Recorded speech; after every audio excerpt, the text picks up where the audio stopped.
On se dit toujours qu'on s'y préparera, qu'on saura dire les mots avant qu'ils s'en aillent. Mais la mort, elle coupe la lumière avant même qu'on ait trouvé l'interrupteur. Ton nom s'est figé sur mon téléphone, il ne sonnera plus jamais. Le dernier « je t'aime, je t'appelle demain » pas ouvert. Une tasse froide avec la trace de tes lèvres, ton odeur coincée dans l'écharpe sur la chaise, tes clés sur la table, comme si tu pouvais revenir d'une minute à l'autre. Tout, t'es prêt pour ton retour. Mais ce retour, il n'existera pas. Au début, on fait tout pour éviter d'y aller, vers ce mot, vers ce gouffre, vers ce feu, vers le deuil.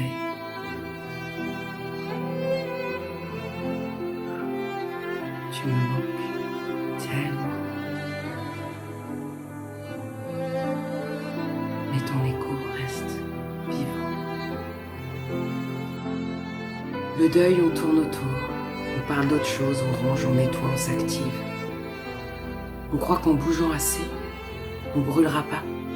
Parce que c'est ça, en vrai. On a peur que si on y rentre, on n'en ressortira jamais. Alors comment on fait après, hein? Comment on fait après?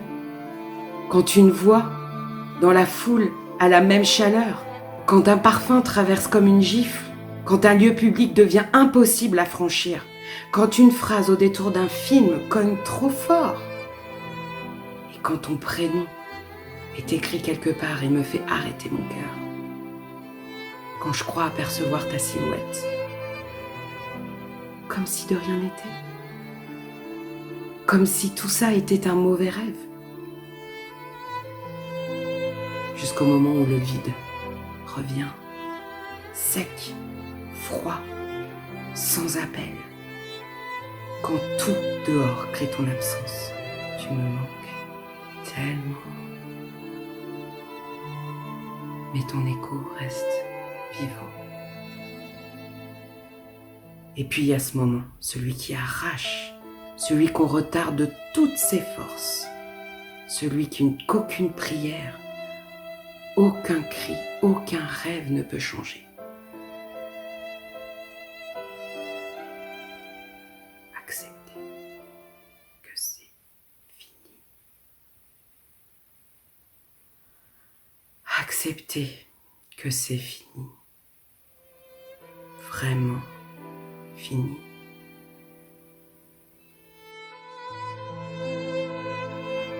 Qu'il n'y aura plus jamais ce regard, cette voix, cette main, plus jamais son corps, plus jamais sa présence, ni ici, ni ailleurs. C'est pas une absence, hein, c'est un mur, froid, fermé, à jamais. Il n'y a pas de détour, il n'y a pas de revanche, il n'y a pas de remède. C'est là que ça frappe, dans le cœur, dans les os, dans la moelle, dans tout ce qu'il voulait espérer. Et au milieu de ça, on veut coller des étiquettes, parler d'étapes. Colère, déni, marchandage, dépression, acceptation. Comme si la peine suivait un plan de route. Comme si chacun devait traverser la douleur dans l'ordre prévu. Mais le deuil, ça ne se range pas. Il déborde, il revient, se tait, hurle. Il n'obéit à rien. Certains rient le lendemain. D'autres ne pleurent jamais.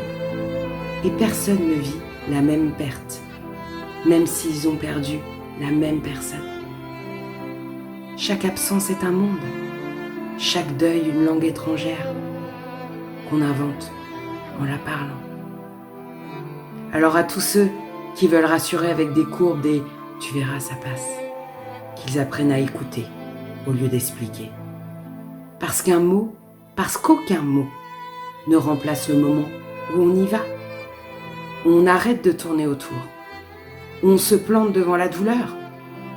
On sait qu'elle va mordre, on sait qu'elle va brûler, mais on reste. Et puis il y a le temps. Au début, on le déteste. Chaque minute est trop longue, chaque journée trop vide. On croit qu'il se moque de nous, qu'il s'étire exprès pour qu'on n'en finisse jamais. Mais sans qu'on s'en rende compte, il fait bouger les lignes.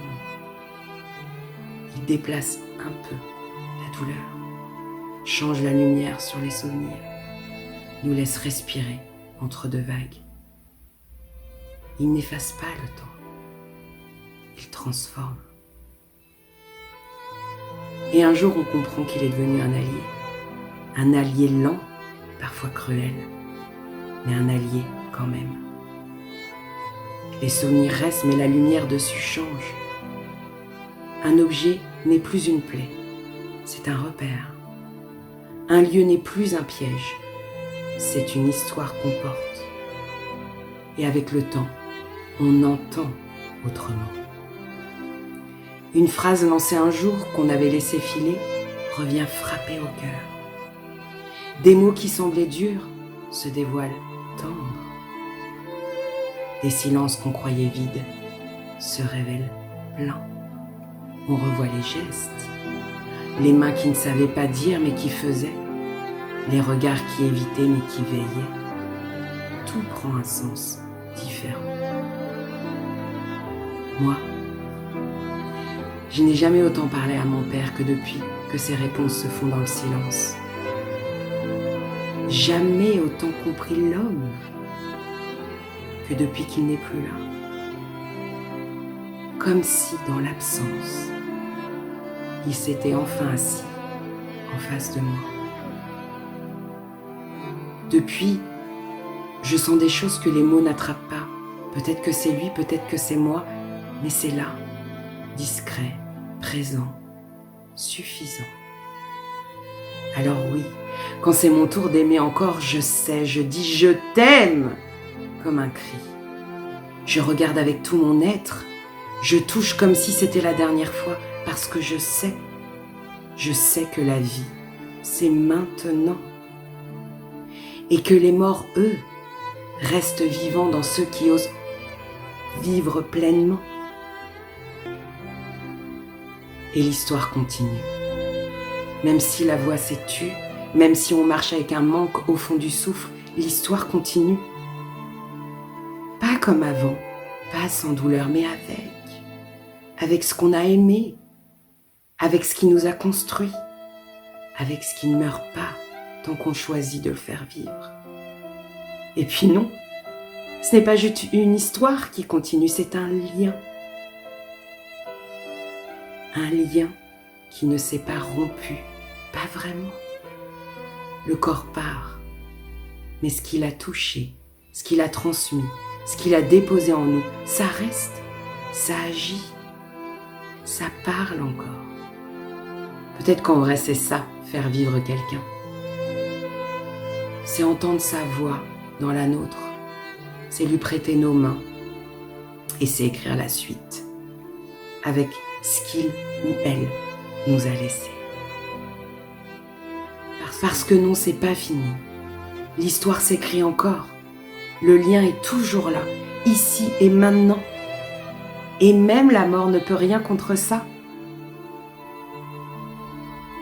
Elle laisse à ceux qui portent ce lien d'en écrire la suite. Je t'aime tellement.